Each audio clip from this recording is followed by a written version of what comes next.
Hello everyone, I am Hardik Sheta from Saraswat International Academy, Vapi. આજે આપણે ધોરણ 12 વિષય ભૌતિક વિજ્ઞાન ચેપ્ટર 1 નો થર્ડ વિડીયો જોઈશું. ફર્સ્ટ વિડીયોમાં તમે વિદ્યુત ભારોનું બેઝિક નોલેજ મેળવ્યું. સેકન્ડ વિડીયોમાં તમે કુલમનો નિયમ અને વિદ્યુત ભારો વચ્ચે લાગતા બળોનો અભ્યાસ કર્યો. હવે આ થર્ડ વિડીયોમાં સૌથી ઇમ્પોર્ટન્ટ ટૉપિક વિદ્યુત ક્ષેત્ર અને તેની અસરો છે તેના વિશે સમજીશું. તો સૌથી પહેલો ક્વેશ્ચન, વિદ્યુત ક્ષેત્ર શું છે? તમે જ્યારે સૌથી પહેલાં આ શબ્દ સાંભળશો તો તમને અમુક ક્વેશ્ચન તો થશે જ, જેમ કે વિદ્યુત ક્ષેત્ર છે શું? અમુક ક્વેશ્ચન એવા પણ થઈ શકે કે વિદ્યુત ક્ષેત્ર છે એ શા માટે સ્ટડી કરવામાં આવે? અમુક એવા ક્વેશ્ચન પણ થઈ શકે કે વિદ્યુત ક્ષેત્ર ખરેખર રિયલમાં પોસિબલ છે કે ખાલી આપણી એક કલ્પના છે? તો બધા ક્વેશ્ચનનો આન્સર મેળવીએ. સૌથી પહેલાં સમજો કે મેં કોઈ એક સિસ્ટમ લઉં. સપોઝ હું અહીંયા કોઈ એક સિસ્ટમ લઉં છું.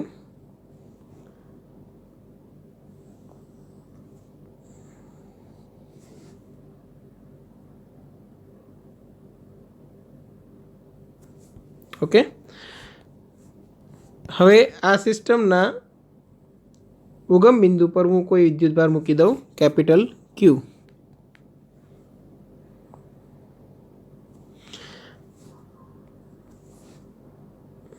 હવે હું એક બિંદુનું નિરીક્ષણ કરું. ધારો કે એક બિંદુ છે મારી પાસે, અહીંયા કોઈ બિંદુ છે પી.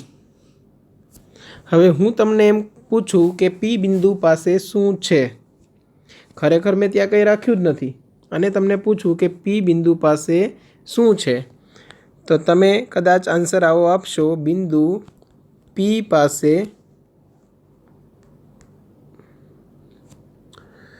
કશું નથી. બરાબર, તમારો આ આન્સર હશે. હવે હું એ બિંદુ પી પાસે એક વિદ્યુતભાર મૂકી દઉં. ધારો કે આ વિદ્યુતભાર છે સ્મોલ ક્યુ અને આ વિદ્યુતભાર મેં ધારો કે ઋણ લીધેલો છે અને જે પહેલાં વિદ્યુતભાર હતો સિસ્ટમનો તે ધન છે. તો બંને વચ્ચે આકર્ષી બળ લાગશે અને વિદ્યુતભાર આ તરફ ગતિ કરવાનું ચાલુ કરશે. તો આ આકર્ષણ બળ લાગ્યું કોના લીધે? તો જેવો મેં સ્મોલ ક્યુ વિદ્યુતભાર અહીંયા મૂક્યો, કેપિટલ ક્યુના લીધે આકર્ષણ બળ લાગ્યું. તો પછી એ આકર્ષણ બળ લાગ્યું કઈ રીતે? સમજો હા, કે હું અત્યારે એમ કહું છું કે સ્મોલ ક્યુ વિદ્યુતભાર મૂકું ત્યારે બળ લાગે છે. મતલબ કે સ્મોલ ક્યુ વિદ્યુતભાર નહોતો ત્યારે પણ આ બિંદુ પાસે કંઈક તો હશે ને. હવે હું તમને પૂછું આ બિંદુ પાસે શું છે? જો તમે એમ કહો કે આ બિંદુ પાસે કશું નથી, તો પછી મારો ક્વેશ્ચન એ થાય કે જો ત્યાં કશું નહોતું તો પછી ત્યાં વિદ્યુતભાર મૂકવાથી તરત બળ કેમ લાગ્યું? તો તમે કંઈક કહેશો આવું કે બિંદુ પી પાસે કંઈક છે. બરાબર ને? હવે એવું લાગશે કે બિંદુ પી પાસે કંઈક તો હોવું જોઈએ કે જેના વડે આ અસર ઉદ્ભવે છે. જેવું હું ત્યાં કોઈ એક વિદ્યુતભાર મૂકું તરત બળ લાગવાનું ચાલુ થાય છે. તો આ કંઈક છે એ શું છે? એને નામ આપેલું છે આપણે વિદ્યુત ક્ષેત્ર. મતલબ આ વિદ્યુતભાર જે તમને દેખાય છે કેપિટલ ક્યુ, તેણે અહીંયા ઉત્પન્ન કરેલી અસર, એ અસરને આપણે શું કહીશું? વિદ્યુત ક્ષેત્ર. મતલબ કે વિદ્યુત ક્ષેત્ર છે એ ખરેખર રિયલી પોસિબલ છે. જો વિદ્યુત ક્ષેત્ર ન હોત તો આપણે એમ ના કહી શકીએ કે આ બિંદુ પાસે બળ કઈ રીતે લાગે છે, આપણે એક્સપ્લેન ન કરી શકીએ.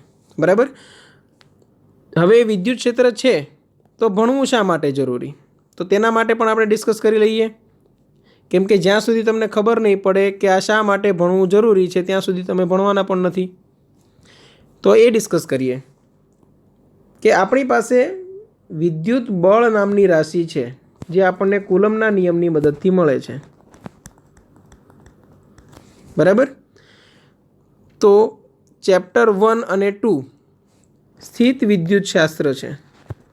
સ્થિત વિદ્યુત શાસ્ત્ર. આ બે ચેપ્ટરના બધા ક્વેશ્ચનનો ઉકેલ તમને વિદ્યુત બળ નામની રાશિ પરથી મળી શકે છે. છતાં પણ આપણે નવી રાશિ લઈને આવ્યા વિદ્યુત ક્ષેત્ર. તો એનો કંઈક તો મતલબ હશે. શા માટે લાવ્યા હશું? તો સમજો, વિદ્યુત ક્ષેત્રથી ઉકેલ મેળવવો સરળ છે, પરંતુ ફરજિયાત નથી. સરળ છે પરંતુ ફરજિયાત નથી. પણ તમે આ 2 ચેપ્ટરથી આગળ વધશો અને વિદ્યુત ચુંબકીય અસરો ભણશો. વિદ્યુત ચુંબકીય અસરો ભણશો ત્યારે એ અસર છે ત્યાં કોઈ બળ લાગતું હશે નહીં. કેમ? કેમ કે અત્યારે તો આપણે શું કરીએ છીએ કે 2 વિદ્યુતભારો મૂકીએ ત્યારે બળ લાગે છે. જો એક જ વિદ્યુતભાર હોય તો કોઈ પણ પ્રકારનું બળ નહીં લાગે, પણ દરેક જગ્યાએ તેની કંઈક અસર હશે અને ત્યારે આપણે એ અસરને જ ભણવાની છે, એટલે કે વિદ્યુત ક્ષેત્રને જ ભણવાનું છે. તો વિદ્યુત ચુંબકીય શાસ્ત્ર ભણશો ત્યારે તમારે ફરજિયાત વિદ્યુત ક્ષેત્ર અને ચુંબકીય ક્ષેત્ર ભણવું પડશે. કેમ કે ત્યાં તમે બળ નથી ભણતા, પણ એ બળ લાગવા માટે ઉત્પન્ન થયેલ અસરો ભણો છો. મતલબ કે એ જગ્યા પર વિદ્યુત ક્ષેત્ર છે એ સરળ પણ બનશે અને ફરજિયાત પણ બનશે. તો આગળના સિલેબસમાં આવવાનું જ છે અને ફરજિયાત તમારે ભણવાનું જ છે. તો પછી અત્યારે જ ભણાય ને, કેમ કે અત્યારે ભણશો તો તમને સરળ પણ પડશે. બરાબર? વિદ્યુત બળ નામની રાશિથી તમે અમુક મર્યાદામાં પ્રોબ્લેમ છે એના સોલ્યુશન કરી શકશો. અમુક મર્યાદાથી ઉપરના પ્રોબ્લેમ હશે તો તમે વિદ્યુત ક્ષેત્રની મદદથી સરળતાથી સોલ્વ કરી શકશો. બરાબર? જેમ કે હું કહું વિદ્યુત ચુંબકીય તરંગ છે તો એ માત્ર ક્ષેત્રનું બનેલું છે. એક વિદ્યુત ક્ષેત્રના દોલનો હશે, તેને લંબ દિશામાં ચુંબકીય ક્ષેત્રના દોલનો હશે, આવી રીતે. તો ત્યાં તમારે માત્ર વિદ્યુત ક્ષેત્ર અને ચુંબકીય ક્ષેત્ર જ ભણવાનું છે, કોઈ પણ પ્રકારનું બળ નહીં. બરાબર? એટલે ફરજિયાત તમારે વિદ્યુત ક્ષેત્ર સમજવું પડશે. અને આ નવી રાશિ હોવાથી શરૂઆતમાં કદાચ તમને એમ લાગે કે આ ડિફિકલ્ટ છે, પછી તમને આ પણ ઇઝી જ લાગશે. તો હવે જોઈએ વિદ્યુત ક્ષેત્ર ખરેખર શું છે. તમને એ તો ખબર પડી ગઈ કે કોઈ એક વિદ્યુત ભારના લીધે પોતાની આસપાસ ઉત્પન્ન થયેલ અસર. કેમ કે હું વિદ્યુતભાર આ પી બિંદુ પાસે મૂકું ત્યારે જ બળ લાગે એવું જરૂરી નથી. હું અહીંયા વિદ્યુતભાર મૂકું, અહીંયા વિદ્યુતભાર મૂકું, અહીંયા વિદ્યુતભાર, અહીંયા અનંત અંતર સુધી કોઈ પણ જગ્યાએ હું વિદ્યુતભાર મૂકીશ, આ વિદ્યુતભારના લીધે કોઈક ને કોઈક બળ તો લાગવાનું જ છે. મતલબ શું થયો કે કોઈ પણ વિદ્યુતભાર છે, ધારો કે આ વિદ્યુતભાર છે, એ પોતાની આસપાસની દુનિયામાં પોતાની વિદ્યુતીય અસર ઉત્પન્ન કરે છે. તો એ આસપાસની દુનિયા તેના માટે બની ગઈ એનું ક્ષેત્ર, અને જે અસર ઉત્પન્ન થાય છે તે વિદ્યુતીય, એટલે એ આખા ક્ષેત્રને નામ આપણે આપીએ છીએ વિદ્યુત ક્ષેત્ર. હવે વિદ્યુત ક્ષેત્રનું મૂલ્ય એ અંતર સાથે બદલાશે. એટલે આ બિંદુએ સપોઝ વધારે હશે તો આ બિંદુએ ઓછું હશે. બિંદુ 1 પાસે વધારે હશે તો બિંદુ 2 પાસે ઓછું હશે. એટલે ખરેખર આપણે વિદ્યુત ક્ષેત્ર નથી માપતા, પણ વિદ્યુત ક્ષેત્રની તીવ્રતા માપીએ છીએ કે ક્યાં વધારે વિદ્યુત ક્ષેત્ર પ્રબળ છે. ક્લિયર? તો એક વિસ્તાર માટે આપણે અલગ અલગ બિંદુઓ પાસે એકમ વિદ્યુતભાર પર લાગતું બળ મેળવવાના છીએ. અહીંયા સમજો, વિદ્યુત ક્ષેત્રની વ્યાખ્યા શું બનશે? તો આપેલ બિંદુએ એકમ ધન વીજભાર પર લાગતું બળ એટલે વિદ્યુત ક્ષેત્ર. હવે સવાલ એ થાય કે એકમ ધન વિદ્યુતભાર જ કેમ લીધો? જ્યારે આપણે પી બિંદુ પાસે વિદ્યુત ક્ષેત્રની અસર જાણવા માટે કોઈ પણ વિદ્યુતભાર મૂકીએ તો પણ ચાલે તેમ હતું. બરાબર? પણ એકમ ધન વિદ્યુતભાર મૂકવાનું કારણ એ કે દરેક પરિસ્થિતિમાં દરેક વિદ્યુતભારો માટે તેમની પ્રબળતા આપણે સરખાવી શકીએ. કેમ કે બધી વખતે આપણે પરીક્ષણ કર્યું હોય એકમ ધન વિદ્યુતભારથી તો અલગ અલગ સ્થાનને આપણે સરખાવી શકવાના. બરાબર? જેમ કે મારે તમારી પ્રબળતા ચેક કરવી હોય તો તમને બધાને એક સરખું પેપર આપવું પડે ને.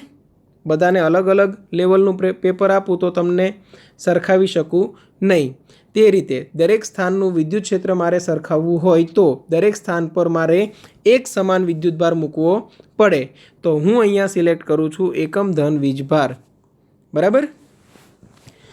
એટલે એક આ વસ્તુ યાદ રાખજો। તો વ્યાખ્યા પ્રમાણે સમજો વિદ્યુત ક્ષેત્ર શું થશે। વિદ્યુત ક્ષેત્ર E બરાબર હું એમ લખી શકું કે એકમ ધન વિદ્યુતભાર F અને ત્યાં આપણે વિદ્યુતભાર મૂકેલો હતો Q।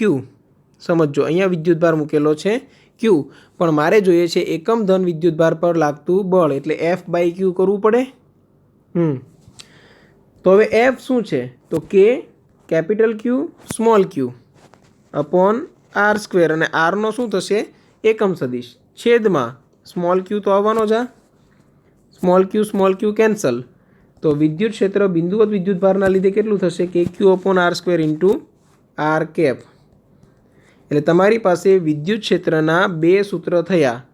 એક સૂત્ર છે એ વ્યાખ્યા પરથી, જેમ કે આ બરાબર, અને એક સૂત્ર છે તે આપણે સાબિત કર્યું।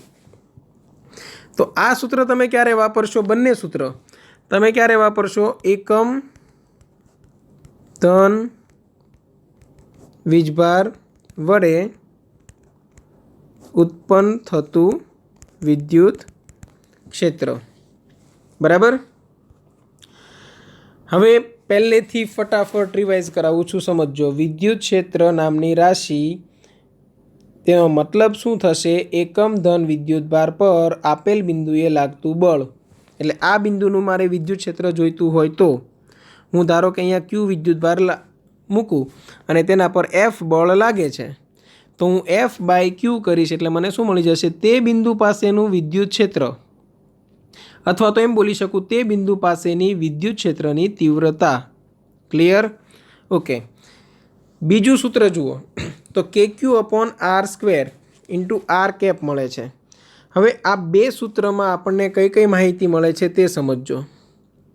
તો એ બધી માહિતીઓ માટે મેં અહીંયા કેટલીક મહત્ત્વની નોંધ કરેલી છે એ સમજીએ, બરાબર। હવેથી તમે વિદ્યુત ક્ષેત્રનો અભ્યાસ ચાલુ કરો છો, એટલે આ બધા પોઈન્ટ્સ છે એ વ્યવસ્થિત સમજજો, અને એવું લાગે તો નોટ ડાઉન કરી લેજો, એક્ઝામમાં પણ આવી શકે। તો પહેલો જ પોઈન્ટ, સમીકરણ E=F/Q પરથી આપણે કહી શકીએ કે, જો અહીંયા તમને જે દેખાય છે એ વ્યાખ્યા છે, અહીંયા તમને જે દેખાય છે તે વિદ્યુત ક્ષેત્રની વ્યાખ્યા છે। કોઈ પણ વિદ્યુતભાર તંત્રની આસપાસના, એટલે કે એક વિદ્યુતભાર હોય તેવું જરૂરી નથી, આપણે અહીંયા લીધો છે એક વિદ્યુતભારનું તંત્ર લીધેલું છે, આ જે Q છે તે, બરાબર, પણ એક કરતાં વધારે વિદ્યુતભારનું તંત્ર પણ હોઈ શકે। એટલે કોઈ પણ વિદ્યુતભાર તંત્રની આસપાસના વિસ્તારમાં કોઈ બિંદુ પાસે એકમ ધન વિદ્યુતભાર પર લાગતા વિદ્યુત બળને તે બિંદુ પાસેનું વિદ્યુત ક્ષેત્ર કહે છે। આ વ્યાખ્યા છે, બરાબર, યાદ રાખવાની છે। કોઈ પણ વિદ્યુતભાર તંત્રની આસપાસના વિસ્તારમાં કોઈ બિંદુ પાસે એકમ ધન વિદ્યુતભાર પર લાગતા વિદ્યુત બળને તે બિંદુ પાસેનું વિદ્યુત ક્ષેત્ર કહે છે। ક્લિયર આટલું? તો આ થઈ ગઈ વ્યાખ્યા। હવે આગળ વધીએ।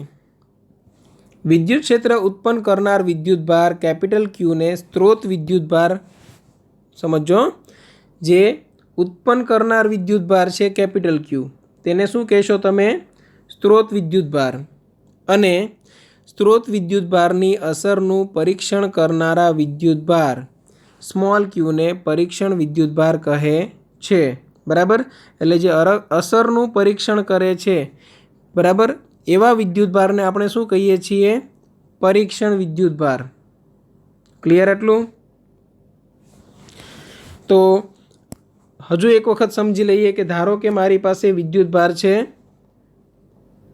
કેપિટલ Q, બરાબર, એ પોતાની આસપાસની દુનિયામાં એક વિદ્યુતીય અસર ઉત્પન્ન કરે છે, ધારો કે આ બધી દિશાઓમાં, બરાબર।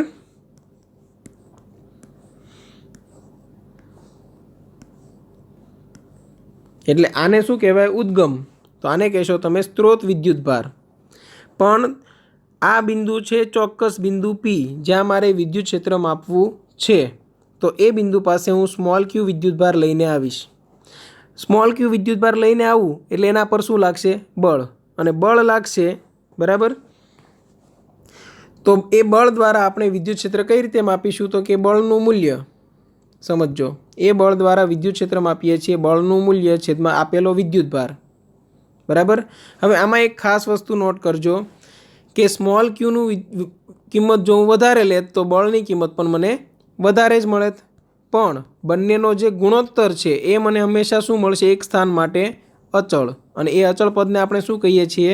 વિદ્યુત ક્ષેત્ર। એટલે કે વિદ્યુત ક્ષેત્રનું મૂલ્ય આ સ્મોલ ક્યુ પર આધારિત નથી। ક્લિયર? બીજી વસ્તુ, અહીંયા સ્મોલ ક્યુ માત્ર શેના માટે વપરાયેલો છે? બિંદુ પી પાસે વિદ્યુતીય અસરના પરીક્ષણ માટે, એટલે આપણે એને શું કીધું? પરીક્ષણ વિદ્યુતભાર। ક્લિયર? અને પરીક્ષણ વિદ્યુતભાર ધ્યાનમાં લઈએ ત્યારે તેની વિદ્યુતીય અસરો આપણે જોવાની નથી, બરાબર?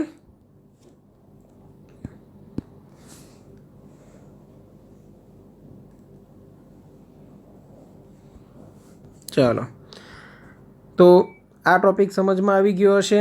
હવે આગળ વધીએ। અહીં ઉત્પન્ન થતા વિદ્યુત ક્ષેત્રનું મૂલ્ય પરીક્ષણ વિદ્યુતભાર ક્યુ પર આધારિત નથી। જેમ હમણાં આપણે આગળ ચર્ચા કરી તેમ આપણી પાસે વિદ્યુત ક્ષેત્રના બે સૂત્ર છે। E = એક છે F/Q, સમજો, અને બીજું સૂત્ર છે E = KQ/R², અને દિશા માટે R નો યુનિટ વેક્ટર। ક્લિયર છે આટલું? હવે આ બે વિદ્યુતભાર, આ બે જે સૂત્ર છે તેમાં યાદ રાખજો, અહીંયા જે વિદ્યુતભાર છે એ પરીક્ષણ માટેનો છે, અને આ સૂત્રમાં જે વિદ્યુતભાર આવે છે તે સ્ત્રોત છે, સ્ત્રોત વિદ્યુતભાર કેપિટલ ક્યુ। એટલે એક્ઝામમાં જ્યારે દાખલા ગણો ત્યારે ખાસ ધ્યાન રાખવાનું, તમે જે સૂત્ર વાપરો છો એ પ્રમાણે વિદ્યુતભાર લેવાનો છે। બની શકે દાખલામાં તમને બંને વિદ્યુતભારના મૂલ્યો આપેલા હોય, પણ તમને જો બળ આપેલું હોય અને વિદ્યુત ક્ષેત્ર મેળવો છો ત્યારે પરીક્ષણ વિદ્યુતભારનો ઉપયોગ કરવાનો છે। તમને અંતર આપેલું હોય અને વિદ્યુત ક્ષેત્ર મેળવો છો ત્યારે તમારે સ્ત્રોત વિદ્યુતભારનો ઉપયોગ કરવાનો છે। ક્લિયર આટલું? બીજી વસ્તુ કે આ ઈનું મૂલ્ય છે, સમજો, ઈનું મૂલ્ય છે એ કોના પર આધારિત નથી? તો કે સ્મોલ ક્યુ પર આધારિત નથી। શા માટે? કેમ કે જો હું સ્મોલ ક્યુ વધારું તો બળ પણ વધી જશે, બરાબર? એટલે એ બંનેનો ગુણોત્તર છે અચળ રહેશે। અને આપણે આગળ સૂત્રની સાબિતીમાં પણ જોઈ ગયા કે E = F/Q સૂત્રનો તમે ઉપયોગ કર્યો ત્યારે આગળ વધ્યા ત્યારે શું થયું? સ્મોલ ક્યુ કેન્સલ થઈ ગયું। સ્મોલ ક્યુ કેન્સલ થઈ ગયું મતલબ તેના પર વિદ્યુત ક્ષેત્ર આધાર રાખતું નથી, અને છેલ્લે બચ્યું શું? કેપિટલ ક્યુ, એટલે કે વિદ્યુત ક્ષેત્રનું મૂલ્ય કેપિટલ ક્યુ પર આધારિત છે।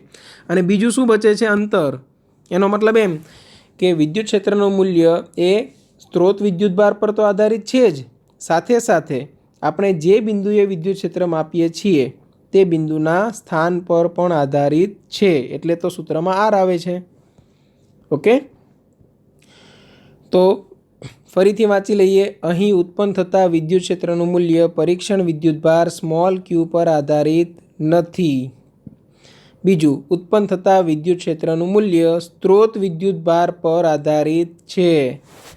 અહીં સ્ત્રોત વિદ્યુતભાર છે એ હવે આગળ કેન્સલ થવાનો નથી, એટલે આના પર આધારિત છે। ક્લિયર?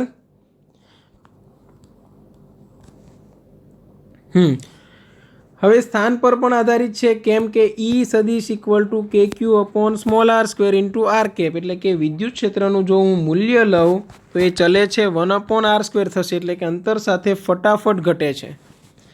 હવે ચેક કરીએ કઈ રીતે। સમજો કે મારી પાસે 1 નેનો કુલમનો વિદ્યુતભાર છે, જેવો હું અહીંયા મૂકું એ વિસ્તારમાં પોતાની વિદ્યુતીય અસર ઉત્પન્ન કરશે। જુઓ થઈ?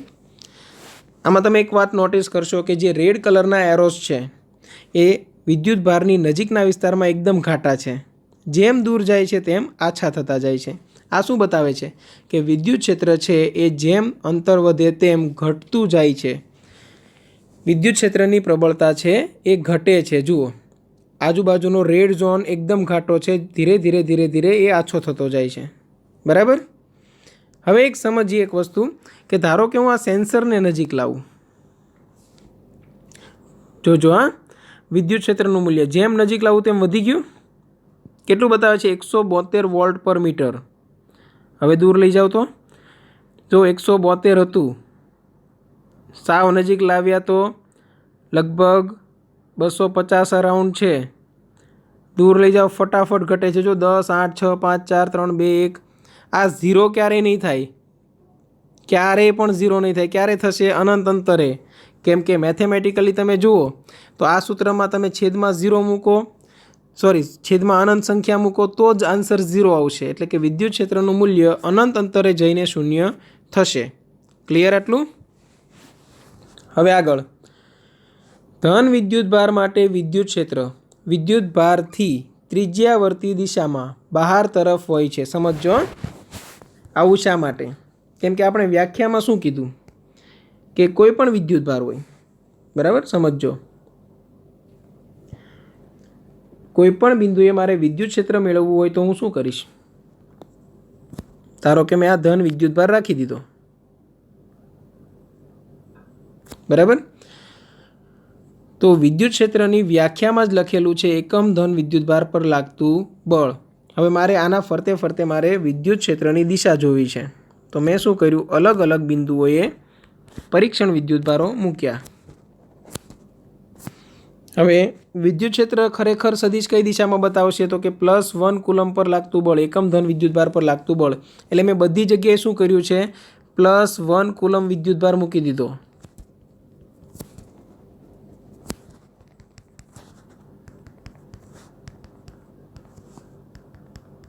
બરાબર? હવે વિદ્યુત ક્ષેત્રનું સૂત્ર શું હતું? E સદિશ ઇક્વલ ટુ F સદિશ ડિવાઈડ બાય Q સદિશ, Q। હવે Q તો સદિશ રાશિ છે નહીં, મતલબ શું થયો? અહીં જે બળની દિશા હશે એ જ કોની દિશા હશે? વિદ્યુત ક્ષેત્રની। તો બળની દિશા શું હોય? તો આ પણ ધન અને આ પણ વિદ્યુત ભાર ધન, તો ધન અને ધન વચ્ચે શું થાય? અપાકર્ષણ। તો આ વિદ્યુત ભાર પર બળ કઈ દિશામાં લાગે? આ દિશામાં। અહીં આ દિશામાં, અહીં આ દિશામાં। તો હવે વિદ્યુત ક્ષેત્રની દિશા પણ એ જ દિશા થઈ ગઈ। તો હવે તમે સમજી શકો કે આ વાક્ય કઈ રીતે બન્યું। ધન વિદ્યુત ભાર માટે વિદ્યુત ક્ષેત્ર વિદ્યુત ભારથી ત્રિજ્યાવર્તી દિશામાં બહાર તરફ હોય છે। જુઓ, બહાર તરફ અને ત્રિજ્યાવર્તી દિશામાં જતું જાય છે, બરાબર? એવી જ રીતે આપણે અહીંયા પણ જોઈ લીધું, આ ધન વિદ્યુત ભાર હતો તો વિદ્યુત ક્ષેત્ર જુઓ સતત બહાર તરફ। ક્લિયર? આ ધન વિદ્યુત ભાર કાઢીને ઋણ વિદ્યુત ભાર લાવું તો બધા એરો જો અંદર તરફ આવી ગયા, મતલબ કે વિદ્યુત ક્ષેત્ર ઋણ વિદ્યુત ભાર માટે છે એ ત્રિજ્યાવર્તી દિશામાં અંદર તરફ હશે। તો સેકન્ડ સ્ટેટમેન્ટ જોઈ લો, ઋણ વિદ્યુત ભાર માટે વિદ્યુત ક્ષેત્ર વિદ્યુત ભારથી ત્રિજ્યાવર્તી દિશામાં અંદર તરફ હોય છે। હવે એ આ રીતે પણ આપણે સમજી શકીએ। જુઓ,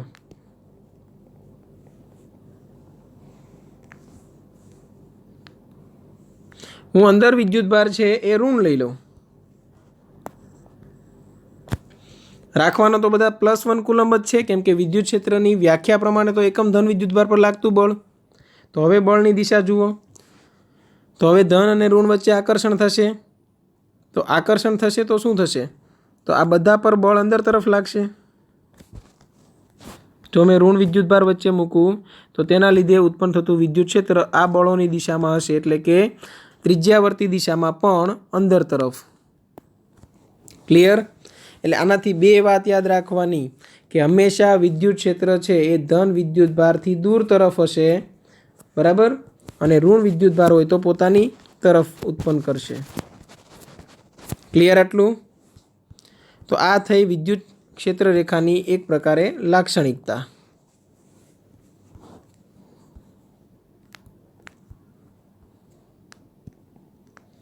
ક્લિયર?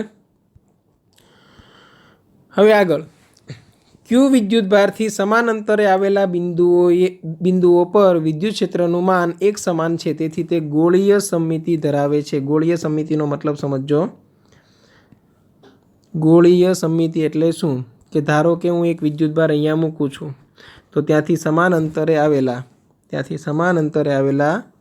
બધા બિંદુઓ પર વિદ્યુત ક્ષેત્રનું મૂલ્ય સમાન હશે। હવે બધા સમાન અંતરે આવેલા બધા બિંદુઓથી સર્કલ નહીં બને, જોજો વર્તુળ નહીં બને, પણ તમે 3Dમાં વિચારો તો આખો ગોળો બનશે। મતલબ તે ગોળા પર બધા બિંદુઓએ વિદ્યુત ક્ષેત્રનું મૂલ્ય સમાન છે, એટલે કહેવાય ગોળીય સમમિતિ। આપણે અહીંયા એક વખત જોઈ લઈએ કે ધારો કે હું અહીંયા પાછો ધન વિદ્યુત ભાર લઈ આવું, बराबर समझो। हवे हूँ आ सेंसर लावुं छूं जे विद्युत स्थितिमान बतावे छे। आ ड्रो थई गयुं सर्कल। आ सर्कलना बधा बिंदुओं पर हूँ सेंसर मूकूं तो जो विद्युत क्षेत्र समान ज हशे बधे। आमां पण थोडुं घणुं अंतर वधशे तो ज बदलाशे। सर्कल पर एक्ઝેટ आवशे तो विद्युत क्षेत्रनुं मूल्य नहीं बदलाय। क्लियर? तो આવી રીતે ઘણા ગોળાઓ દોરી શકીએ। ધારો કે હું અહીંયા રાખું તો આ એક આખો મોટો ગોળો બની ગયો જ્યાં વિદ્યુત ક્ષેત્રનું મૂલ્ય સરખું જ હશે, પણ અંદરના ગોળા પર વધારે હશે, બહારના ગોળા પર ઓછું, કેમ કે અંતર વધી ગયું।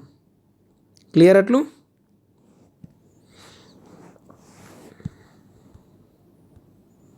તો આટલી ખાસ વાતો છે વિદ્યુત ક્ષેત્ર માટે।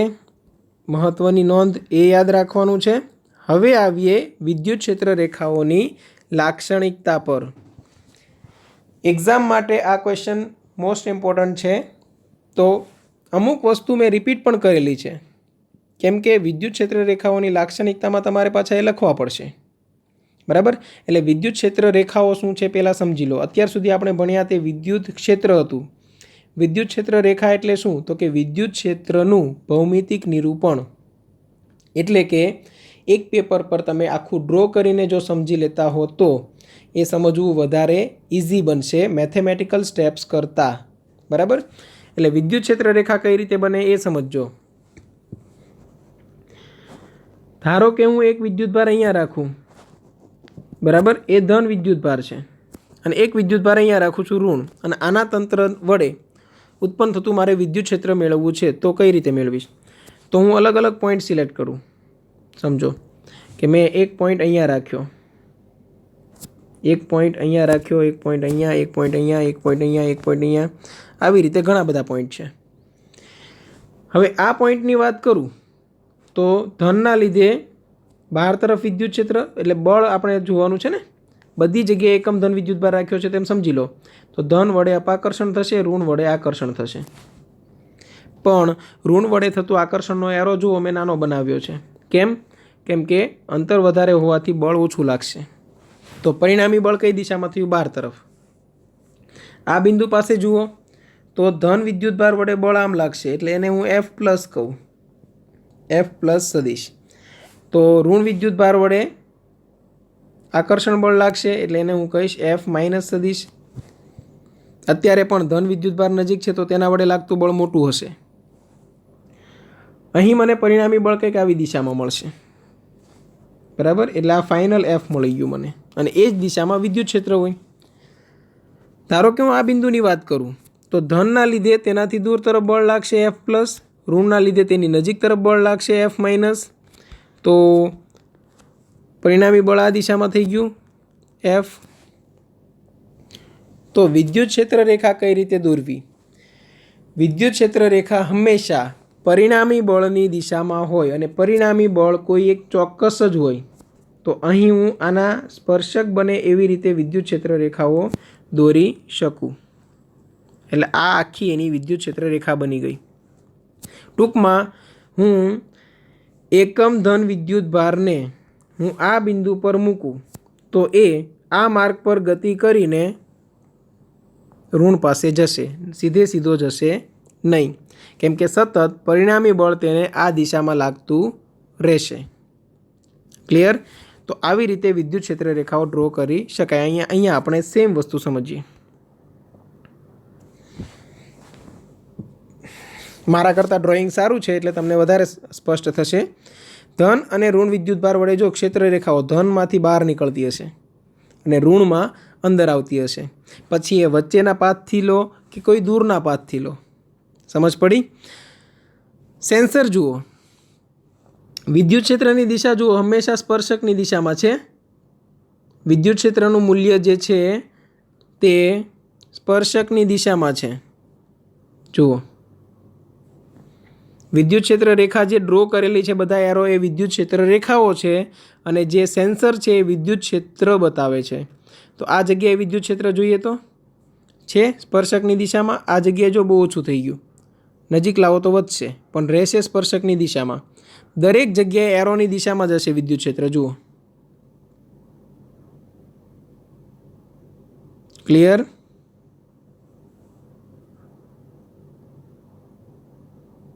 વચ્ચેના ભાગમાં તો ધનથી ઋણ તરફ સીધે સીધું જ હોય, કેમ કે વચ્ચેના ભાગમાં કોઈ એકમ ધન વિદ્યુતભાર મૂકું તો ધન એને ધક્કો મારશે અને ઋણ એને સ્વીકારશે. એટલે ધન વિદ્યુતભાર એકમ ધન વિદ્યુતભાર જો અહીંયા ક્યાંક મૂકવું, આ જો એરો તમને દેખાય ને સેન્સર, ત્યાં મૂકવું તો એ સીધો આમ ગતિ કરીને અહીંયા ઋણ પાસે જશે. જો હું અહીંયા ધન વિદ્યુતભાર મૂકું તો એ આવી રીતે ગતિ કરીને જશે ઋણ પાસે. ક્લિયર? તો આ થઈ વિદ્યુત ક્ષેત્ર રેખા. હવે એ શા માટે સમજવી જરૂરી? તો તેની લાક્ષણિકતા પરથી થોડુંક નોલેજ તમને મળશે. પહેલી લાક્ષણિકતા હમણાં જ જોઈ ગયા આપણે. વિદ્યુત ક્ષેત્ર રેખાઓ ધન વિદ્યુતભારમાંથી ઉદ્ભવે છે અને નજીકના ઋણ વિદ્યુતભારમાં અંત પામે છે. બરાબર? સેકન્ડ જોઈએ. આપેલ ક્ષેત્ર રેખા પરના કોઈપણ બિંદુ પાસે ક્ષેત્ર રેખાને દોરેલ સ્પર્શક તે બિંદુ પાસે ક્ષેત્રની દિશા દર્શાવે છે. તો આ મુદ્દો પણ આપણે હમણાં જોઈ ગયા પહેલાં સેન્સરની મદદથી. બરાબર? કે આપેલ ક્ષેત્ર રેખા પરના કોઈપણ બિંદુ પાસે ક્ષેત્ર રેખાને દોરેલ સ્પર્શક તે બિંદુ પાસે ક્ષેત્રની દિશા દર્શાવે છે. હવે આગળ ત્રીજી લાક્ષણિકતા. બે ક્ષેત્ર રેખાઓ એકબીજાને છેદતી નથી. આનું કારણ પણ કદાચ એક્ઝામમાં પૂછાઈ શકે. તો જો બે ક્ષેત્ર રેખાઓ એકબીજાને છેદે તો શું પ્રોબ્લેમ થાય? આવી રીતે કંઈક. તો એક જ બિંદુ આગળ તમે એમ કહી શકો વિદ્યુત ક્ષેત્રની દિશા આપણને બે મળે, કેમ કે સ્પર્શક બે બને ને. હવે એક જ બિંદુ પર આપણે એમ કહી શકીએ એક બળ લાગે છે F1, બીજું બળ લાગે છે F2 સદિશ, ત્રીજું બળ લાગે છે F3 સદિશ, ચોથું બળ લાગે છે F4 સદિશ અને પાંચમું બળ કંઈક આમ લાગે છે F5 સદિશ. બળો ઘણા બધા લાગતા હોય, પણ બધાનું પરિણામી બળ બધા સદિશોનો તમે સરવાળો કરો તો પરિણામી બળ કોઈ એક ચોક્કસ દિશામાં જ લાગતું હોય ને. પરિણામી બળ આપણને બે અલગ અલગ દિશામાં ક્યારેય મળી શકે નહીં. તો અહીં બે ક્ષેત્ર રેખાઓ એકબીજાને છેદે તો બે સ્પર્શક બને, એટલે કે બે વિદ્યુત ક્ષેત્ર, એટલે કે બે પરિણામી બળ. અને બે પરિણામી બળનો મતલબ શું થાય? એક કણ એક સાથે જ આમ પણ ગતિ કરવા લાગશે અને આમ પણ ગતિ કરવા લાગશે. કોઈ એક કણ પર એક સાથે બે અલગ અલગ દિશામાં પરિણામી બળ લાગી શકે નહીં. એટલે કે બે ક્ષેત્ર રેખાઓ એકબીજાને ક્યારેય છેદી શકે નહીં. તો અહીંયા પણ તમે જોયું હતું ક્ષેત્ર રેખાઓ ભલે ધન અને ઋણ વિદ્યુતભારના લીધે ઉત્પન્ન થતું વિદ્યુત ક્ષેત્ર હોય, પણ ક્ષેત્ર રેખાઓ એકબીજાને ક્યારેય છેદશે નહીં. ધારો કે હું વધારે વિદ્યુતભાર રાખી દઉં, ગમે તેમ મૂકી દઉં, જો બધાના લીધે દરેક બિંદુ પાસે પરિણામી બળની દિશામાં જ ક્ષેત્ર રેખા ડ્રો થશે અને પરિણામી બળ એક જ દિશામાં હોય અને એ જ દિશામાં વિદ્યુત ક્ષેત્ર હશે. ક્લિયર? તો ગમે તેટલા વિદ્યુતભાર આપણે મૂકીએ, ક્ષેત્ર રેખાઓ ક્યારેય એકબીજાને છેદશે નહીં. કદાચ ખાલી બે ધન વિદ્યુતભારના લીધે લઉં તો પણ એકબીજાને નહીં છેદે. જુઓ. ક્લિયર? આ બિંદુ પાસે જુઓ તો કે બંનેના લીધે પરિણામી બળ લાગશે એ દિશામાં ભાગશે ક્ષેત્ર રેખા. જુઓ વચ્ચેના ભાગમાં કદાચ 0 થઈ શકે.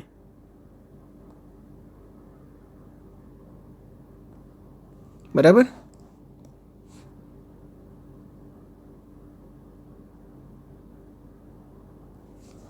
આગળ વધીએ. સ્થિર વિદ્યુતભાર તંત્રની વિદ્યુત ક્ષેત્ર રેખાઓ ક્યારેય બંધ ગાળા રચતી નથી. બંધ ગાળા શા માટે ના રચે? સમજો. તમે 10મા ધોરણમાં ભણી ગયા હતા કે એક ઉત્તર ધ્રુવ છે અને એક દક્ષિણ ધ્રુવ છે, તો ચુંબકીય ક્ષેત્ર રેખાઓ Nમાંથી નીકળીને શેમાં જાય? Sમાં, અને અંદરના ભાગમાં S થી Nમાં. આ રીતે આખો બંધ ગાળો રચતી હતી.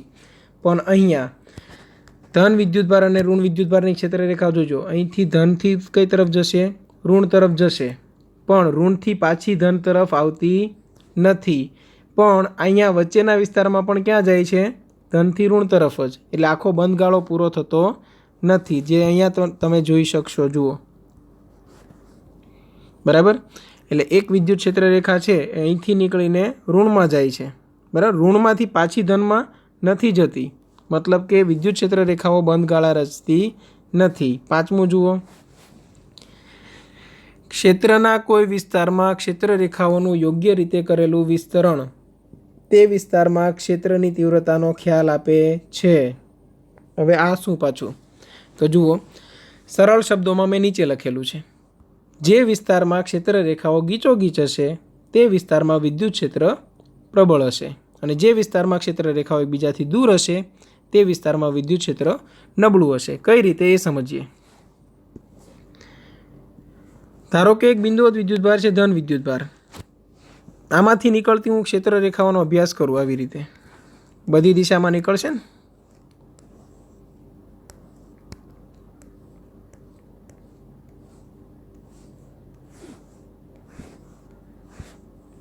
બરાબર।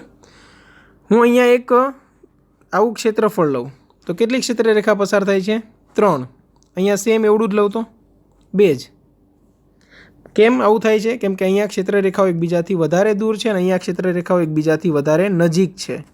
તો હું કહી શકું કે આ બે ક્ષેત્ર છે તેને હું સરખાવું તો આ જગ્યા પર ક્ષેત્ર વધારે પ્રબળ છે, આ જગ્યા પર ક્ષેત્ર વધારે નિર્બળ છે। ટૂંકમાં વિદ્યુત ક્ષેત્ર વધારે પ્રબળ હશે ત્યાં ક્ષેત્ર રેખાઓ નજીક નજીક હશે, વિદ્યુત ક્ષેત્ર જ્યાં નબળું પડતું હશે ત્યાં ક્ષેત્ર રેખાઓ એકબીજાથી દૂર જતી હશે, બરાબર, અંતર પણ વધારે હશે। તો આવી રીતે આપણે બે અલગ અલગ સ્થાનોને પ્રબળતાની દ્રષ્ટિએ સરખાવી શકીએ। ક્લિયર એટલું?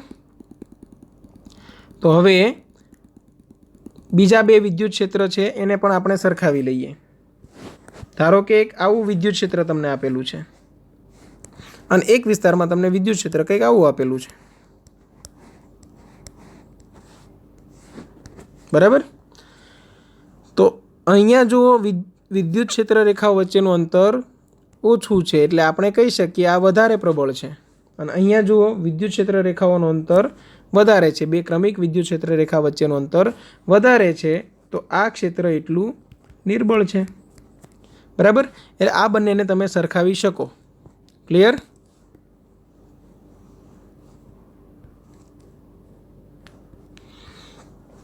ફરીથી રિપીટ કરીએ। હું તમને સરળ શબ્દોમાં લખીને આપું છું તે સમજવા માટે છે, પણ તમારે એક્ઝામમાં લખવું તો પડશે જ।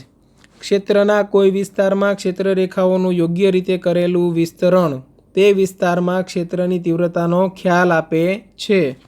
એટલે કે જે વિસ્તારમાં ક્ષેત્ર રેખાઓ ગીચોગીચ હશે તે વિસ્તારમાં વિદ્યુત ક્ષેત્ર પ્રબળ હશે, અને જે વિસ્તારમાં ક્ષેત્ર રેખાઓ એકબીજાથી દૂર હશે તે વિસ્તારમાં વિદ્યુત ક્ષેત્ર નબળું હશે। હજુ એક જોઈ લઈએ લાક્ષણિકતા, છેલ્લી છે આ। સમાન વિદ્યુત ક્ષેત્ર દર્શાવતી ક્ષેત્ર રેખાઓ એકબીજાને સમાંતર અને એકબીજાથી સમાન અંતરે હોય છે। હમણાં જે આપણે ડ્રો કર્યું હતું એવું કંઈક,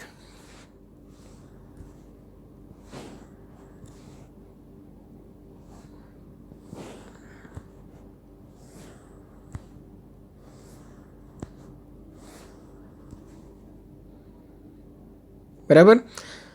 આ ટાઈપની વિદ્યુત ક્ષેત્ર રેખા તમને આપે એટલે સમજી લેવાનું કે અહીંયા કોઈ પણ બિંદુ લઈ લઉં, ધારો કે હું આ બિંદુ લઉં કે આ બિંદુ લઉં કે આ બિંદુ લઉં, દરેક બિંદુએ વિદ્યુત ક્ષેત્રનું મૂલ્ય અને દિશા સમાન જ મળશે, બરાબર।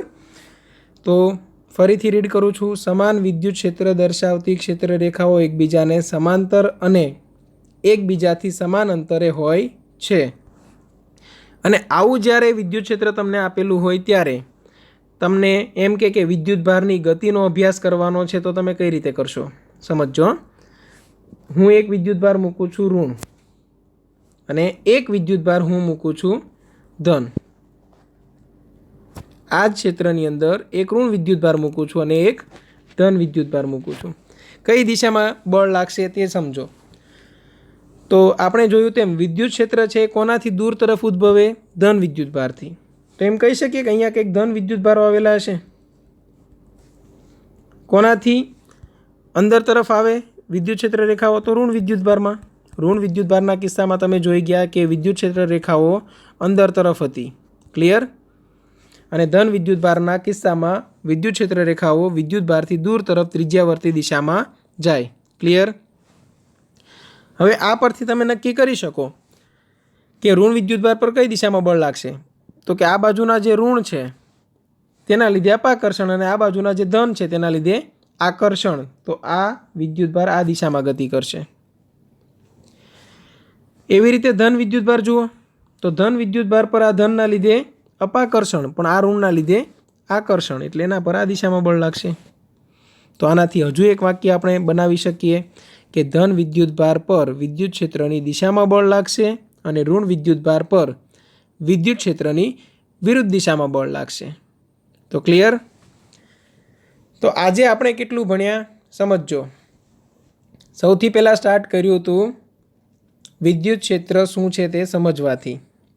પછી વિદ્યુત ક્ષેત્રની વ્યાખ્યા જોઈ પણ શોર્ટમાં, કેમ કે આગળ આપણે ડિટેલમાં ભણવાના હતા. વિદ્યુત ક્ષેત્રના સૂત્રનું આપણે સાબિતી આપી, કેટલીક મહત્ત્વની નોંધ, બરાબર, જે એક્ઝામમાં પૂછાઈ શકે, બરાબર. પછી વિદ્યુત ક્ષેત્ર છે તેનું મૂલ્ય પરીક્ષણ વિદ્યુતભાર પર આધારિત નથી પરંતુ સ્ત્રોત વિદ્યુતભાર પર આધારિત છે. વિદ્યુત ક્ષેત્રનું મૂલ્ય અંતર સાથે સતત ઘટે છે એ જોઈ લીધું. ધન વિદ્યુતભારના લીધે વિદ્યુત ક્ષેત્ર છે એ ત્રિજ્યાવર્તી દિશામાં બહાર તરફ અને ઋણ વિદ્યુતભારના લીધે ત્રિજ્યાવર્તી દિશામાં અંદર તરફ હોય છે. પછી ગોળીય સમમિતિ ધરાવે છે કેમ કે સરખા અંતરે વિદ્યુત ક્ષેત્રનું મૂલ્ય સમાન હોય. પછી વિદ્યુત ક્ષેત્ર રેખાઓ શું છે તે જોઈ, તેની 6 લાક્ષણિકતાઓ જોઈ. ક્લિયર એટલું?